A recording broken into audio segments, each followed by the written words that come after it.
during the protest, October 20th of October, Nnamdi Kanu'S lawyer was arrested and his junior brother. Yes. So what would you have to say about the arrest? Instead of arresting the convener of the protest, Free Mazi Nnamdi Kanu protest, federal government of Nigeria clamped down on the wrong people who are protesting for their rights. The man that convened the protest, OMOYELE, was left alone. Arresting Ejimako, the legal team of Mazi Nnamdi Kanu, arresting Mazi Nnamdi Kanu's junior brother.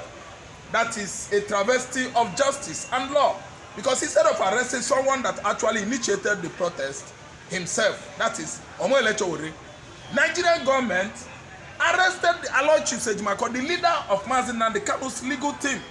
As if that was not enough, they picked Mazi Nnamdi Kanu's junior brother. That is the worst thing ever to have happened in this country. Meaning that Tinubu administration is just witch hunting the Igbo man. Everything in Nigeria, the Igbo man. Okay, look at the so-called Justice Omotocho. Omotocho was even asking Mazi Nnamdi Kanu, do you have case? Kanu say yes. How do you have? He said yes. I'm going to the court and my witnesses are Nyesom Wike, Malami AGF during Muhammad Buhari regime. Then Omahe, the former governor of Ebonyi State and the current minister of work, is going to be my witness, together with Okeze Ikpeazu, the governor of Abia State, when Brutal led brutal military operation on the compound of Mazi Nnamdi Kanu's father, His Royal Highness Eze Israel of Ahiaruku community in Ibeku, Umuahia, Abia State. Look at the category of men that Mazi Nnamdi Kanu mentioned to Justice Omotocho are going to be his own witness. It has never been this kind of, there has never been this kind of, legal stunt in the history of Africa. Even when the great Mandela was fighting apartheid policy many years ago in Southern Africa, he could not actually toast or cast a die of this kind of legal stunt. I don't understand. This is a stunt of destiny.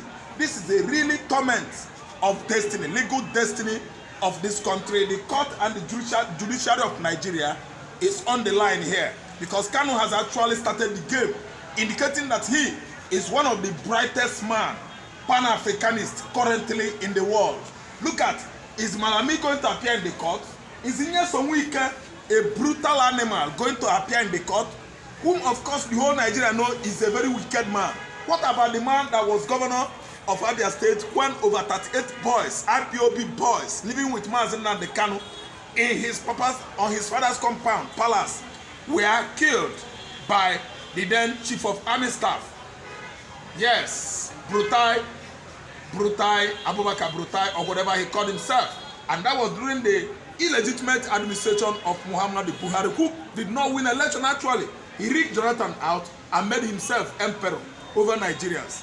These crops of wicked politicians, public office dissidents, were the people that Kanu was actually stipulating are going to be, his witness in the court. So the court is preparing itself in Nigeria right now to know if they could actually contain the level of, let me say, maximum effort made by Mazi Nnamdi Kanu to pull down Nigerian judiciary.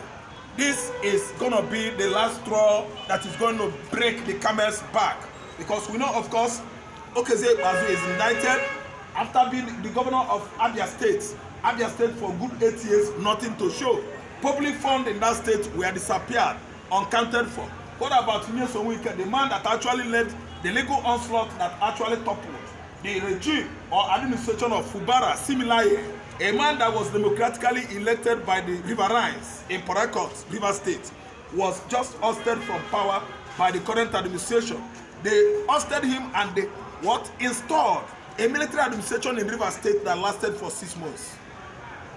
The public office holders in River State could not give accurate account of trillions of naira missing right now from the scopers of River State government. That one is indicted. Another indictment. Then what about AGF? AGF Malami was Nigerian Justice Minister when Mazi Nnamdi Kanu was illegally brought into Nigeria in 2021 from Nairobi, Kenya. Travesty of justice of highest order. A presiding AGF, Attorney General of Federation, that does not know his left from right. the right document that should be in place before you could bring somebody outside his country, you know, to be tried of an offense he has not committed. He could not go through the procedure of the legal, you know, legal processes as it was initiated by United Nations Organization, the highest platform of all the member nations of the world. You know, I'm telling you, that's why Canadian Ministry of Justice actually saying that Malami, who allowed that kind of impunity committed during his tenure as AGF of the Federal Republic of Nigeria, is not even capable of managing a marital magistrate court. That Malami is less than a magistrate court, a court that is taking care of marital issue in any local, you know, local government in Nigeria or just ordinary vicinity. Even Agege Secretariat here, those magistrates there that are settling marital issue between husband and wife, AGF Malami is not worthy of these magistrates. Look at the kind level of impunity, bringing a man, blindfolded him, tortured him and chained him. No offense, simple because they said he orchestrated or instigated violence among Nigerian people. I'm telling you that Malami is going to appear to court, Wike is going to appear to court. What is the name of this man? Omahe is going to appear in court. And you know what is holding Omahe currently? Omahe is constructing a coastal line, coastal highway from Lagos to Calabar, less than 800 kilometers, and they actually come out with the quotation $13 billion, while he was being questioned by the press to tell us how much does a kilometer cost, for us to have the accurate arithmetics of how much could be the total amount to actually, you know, take on that project. Omahe started blabbing, started wumbling and fumbling, fighting the journalists and trying to actually, let me say, oppress the junior journalist, junior small boy, you know, questioning him to know how much that project could cost. He threatened him.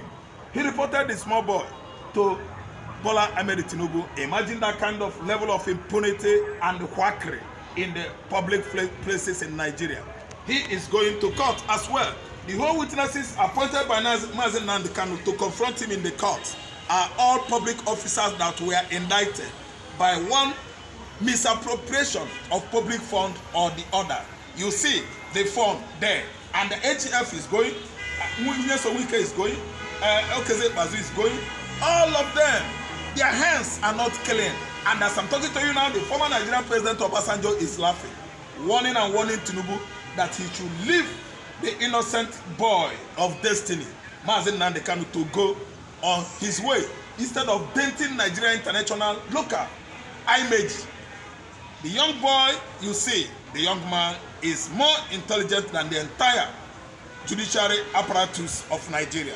He is going there without a lawyer this time because his legal team has been at least apprehended and put in Kuje prison with Mazi Nnamdi Kanu'S junior brother. So it has actually come to the fact, realization and final, you know, climax that Kanu is going to defend himself in the court.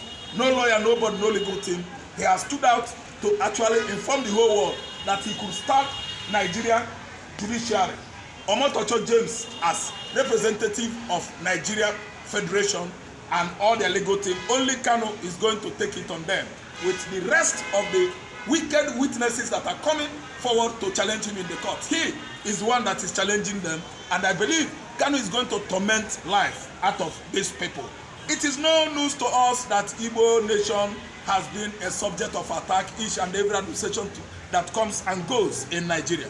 It is too obvious when Muhammad Buhari won an election illegally in 2015. Buhari came in and the first thing he did was demoting the whole Igbos in the high places.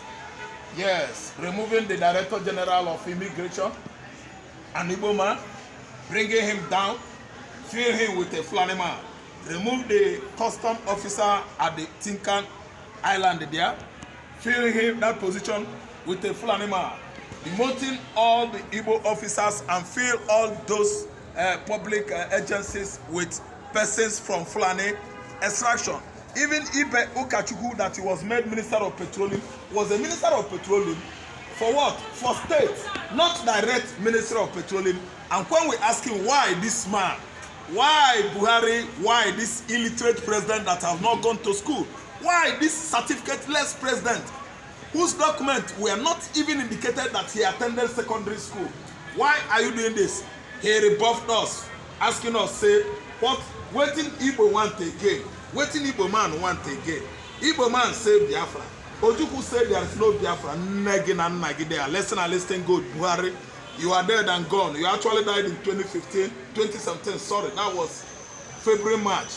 And it was obvious that I can't say Balaginono. That is lot of karma and nemesis and retribution. That's why he just died unannounced. And they brought your dead body. Oboroko, dry body. That was last year or this year. It was obvious that we were not laid in states for the whole state of the federation to pay you tribute. That's why Mazi Nnamdi Kanu'S has become the greatest prophet of our time. He actually predicted it that you died. That after 2 years, they will say you died actually. Buhari, you died, I don't know how many times you died. And know that the current man that ruled Nigeria for 6 years isn't Muhammad Buhari. He was fake Muhammad Buhari. After stealing, predating on our national wealth for how many years? It is good for Nigerians who are Mugu Mumu. Whatever you do in Nigeria, you are Mugu. We will be looking and following you. Because Yoruba is always bent by following, follow, as they said, as it was said by Obasanjo and the Danjuma. Yoruba will always be following Hausa. Igbo man will ask you a question that he doesn't understand, and no matter what it takes, failure to answer it, Igbo man will not follow you. But Yoruba will be follow. You're rolling. They allowed somebody that died with Yemi Ochibanjo as vice president for good 8 years. Where is Yemi Ochibanjo today? A whole professor and pastor from Redeem ruled Nigeria for 8 years. Nothing to show. He was not part of that administration because he's a pastor. They tied his mouth, tied his hand. He could not ask questions because the man is Fulani. Omoyele, una too fear. That was the end of the administration of Buhari that ran from at least 2015 to 2023. Straight 8 years. You turn your back on the Igbo man, that's why you are getting it wrong. Nigeria is going back. What? Because the Igbo man you see is a fearless man. Kanu is going to court and all the witnesses mentioned must actually praise it up. They are going to appear in the court to defend themselves after giving false witnesses to Kanu. I think it is the high time Nigeria just brace it up that everything about the policy of the current administration is against Igbo man. Just yesterday we were seeing fire raging at the axis of international market of Alaba at the Ojo local government. It was exactly 2:30 a.m. to 3:30 a.m. What orchestrated the fire? Who instigated it? Is still a question that remains mystery. Fire has gutted Alaba after Lagos state government has pulled down the entire Aspanda and Trade Fair Ultra Modern halls. Who is gunning against the Igbos? Who is that is beating his hands and chest after the Igbos? We are going to lose. We are people that are blessed by God of prosperity. There are people that God has created on earth and they know how to make money because they call upon him. Money no be juju, money no be by ritual. Stop killing your brothers.